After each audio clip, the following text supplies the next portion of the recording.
todos e todas a mais um programa Segurança, Saúde e Mineração, do canal Mineral. Desde o início dos nossos programas, uma das propostas era abordar as doenças causadas, né, pela atividade mineral. Já falamos um pouco sobre a silicose, né? Falamos também sobre a surdez, sobre a LE, e agora começamos a tratar esses temas de forma mais abrangente. Um dos últimos programas, falamos sobre a questão da LE, lesões por esforço repetitivo. E hoje nós vamos falar de silicose. As poeiras contendo sílica livre cristalizada, elas ocupam um lugar de destaque na questão da saúde do trabalhador, na questão dos danos que essas poeiras podem causar aos trabalhadores, e em especial aos mineiros. As poeiras, né, provenientes dos processos envolvendo sílica, popularmente, o nome mais conhecido areia, mais popular, pode ocasionar doenças irreversíveis denominadas silicose. A silicose é dentro das pneumoconioses, é uma pneumoconiose, e dentro das pneumoconioses que ocorre no Brasil, é a mais recorrente. A silicose é uma pneumoconiose que gera uma fibrose pulmonar, uma cicatriz no pulmão, causada pela inalação das poeiras contendo sílica livre cristalizada. É uma doença ocupacional grave, irreversível, e ela está relacionada exatamente à questão das poeiras minerais, e já é relatada há muitos anos, como dissemos em um dos programas, pelo Ramazzini, em 1600, no final do século XVII, né, ela já era uma doença conhecida. A silicose, né, é uma doença progressiva causada pelo acúmulo de poeiras contendo sílica nos pulmões e que vai causar essa reação pulmonar. Ela leva ao endurecimento dos pulmões, dadas as cicatrizes causadas, e dificulta a respiração, podendo levar, inclusive, à morte. É conhecida, né, quando a gente fala silicose, a doença dos mineiros, é conhecida pelos mineiros como o pulmão de pedra, há um endurecimento do pulmão. Durante muito tempo, se pensava que a silicose apenas era crônica, era uma doença que ocorria depois de um longo tempo de exposição. Isso, de fato, é uma das verdades. Mas hoje se sabe, pelo avanço, pela capacidade da medicina, que há outros tipos, né, de silicose. A gente pode ter a crônica, que é essa, que ocorre depois de mais de 15 anos de exposição, a subaguda, que ocorre entre 5 anos, entre 5 e 15 anos de exposição, e hoje chama atenção a silicose aguda. É aquela que ocorre em um curto espaço de tempo, com menos de 5 anos de exposição. Isso traz para a gente, da área de saúde do trabalhador, a seguinte informação: a exposição dos trabalhadores está sendo, os trabalhadores estão expostos a uma concentração tão grande de sílica que, em pouco tempo, aparecem os primeiros sinais da doença, os primeiros sintomas da doença.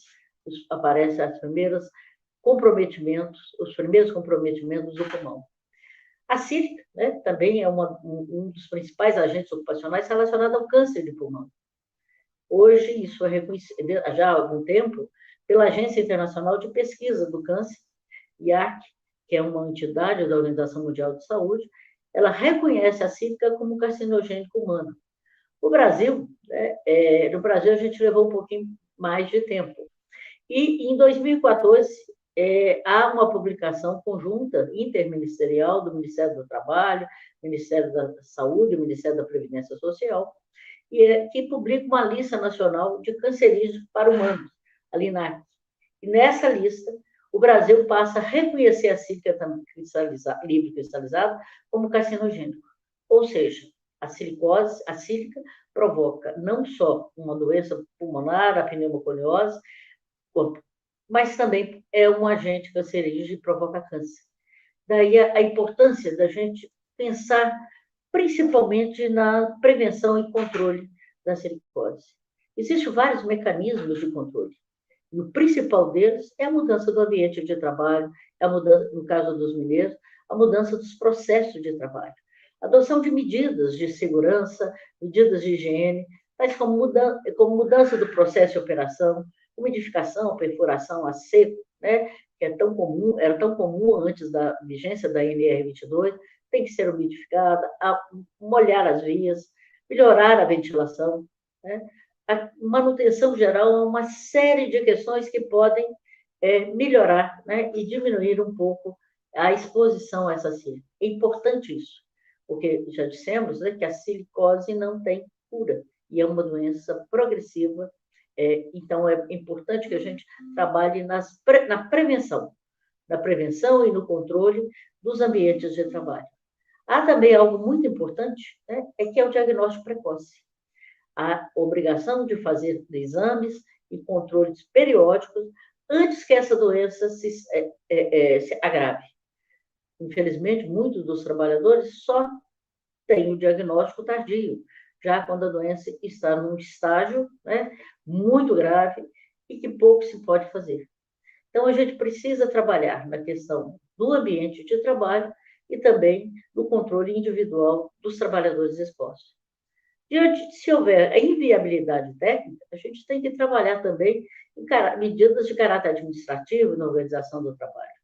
Isso nos preocupa muito nesse momento, quando a gente vê que atividades que eram feitas, né, jornadas de trabalho de 6, 8 horas, estão passando agora para 12, em várias minas, inclusive minas subterrâneas e minas onde o bem mineral tem uma grande concentração de sílica. A redução da jornada de trabalho, a redução do tempo de exposição é uma das medidas administrativas que podem e devem ser adotadas. Existe também, né, a utilização de equipamentos de proteção individual, o famoso EPI. Eu quero lembrar que o EPI deve ser usado enquanto as medidas de proteção coletiva de caráter administrativo não estão sendo implementadas, ou quando mesmo adotando essas medidas, ainda é necessário a utilização do equipamento de proteção individual, nesse caso específico, de máscaras de boa qualidade, de máscara PFF2, PFF3, para que a gente possa ainda complementar as medidas de segurança. O EPI é uma medida complementar, não é uma medida definitiva de proteção. Ele sempre será uma medida complementar, até que se implemente as medidas coletivas, ou mesmo tomando todas as medidas coletivas, ainda precisa de garantir uma segurança a mais. Então, a inviabilidade técnica diante da inviabilidade técnica, das medidas de proteção coletiva, é que eu vou adotar o equipamento de proteção, mas não pode ser só nele. Ele não é o suficiente para prevenir essa doença progressiva, muito grave, que ataca os mineiros e outras categorias expostas à sílica líquida cristalizada.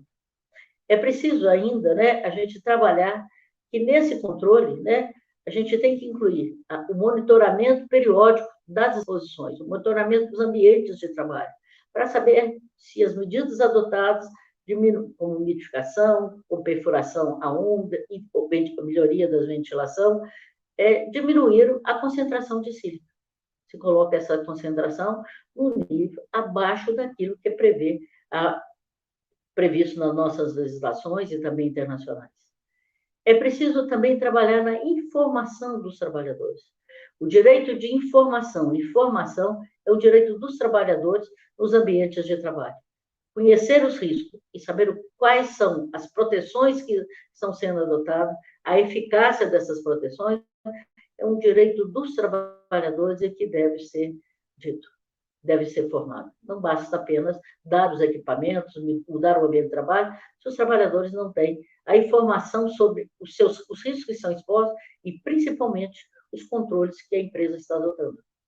Também disso, né, nós temos a questão, eu falei, monitoramento individual, monitoramento dos trabalhadores.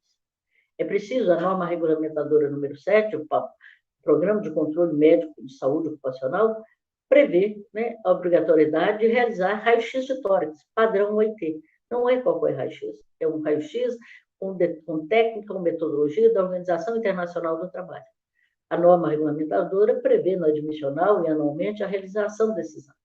Existe um outro exame, também obrigatório, que é a espirometria, o famoso exame do sopro, que a maioria dos trabalhadores conhece. Também se faz na admissão, bienal, no máximo, anual e bienal, o raio-x e a espirometria. Mas nada impede que a empresa faça isso com um intervalo menor. durante os exames periódicos, né? Normalmente semestrais, que se faça esses exames também, faça esse controle para ver, principalmente enquanto está sendo implementadas as medidas, diante da detecção de algum caso, né, um controle maior. A gente sempre tem que também pensar o SUS, né, o Sistema Único de Saúde, que a silicose é uma doença de notificação obrigatória e deve ser feita pelo SESMIT, pelo serviço médico da empresa ou também pela a unidade básica de saúde, dentro do SUS, onde for detectada essa doença. A silicose é uma doença de notificação obrigatória e que os profissionais da saúde têm obrigação legal de fazer essa notificação, o que, infelizmente, ainda ocorre com muito pouco, ainda muito pouco, e nós devemos batalhar para que esses exames sejam realmente notificados.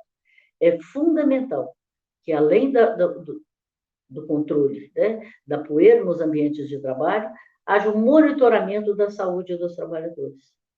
A gente é sempre bom lembrar que um caso de silicose é um alerta, é um caso sentinela, mostrando que aquele ambiente não está adequado e que, portanto, necessita e exige medidas urgentes de melhoria no ambiente de trabalho.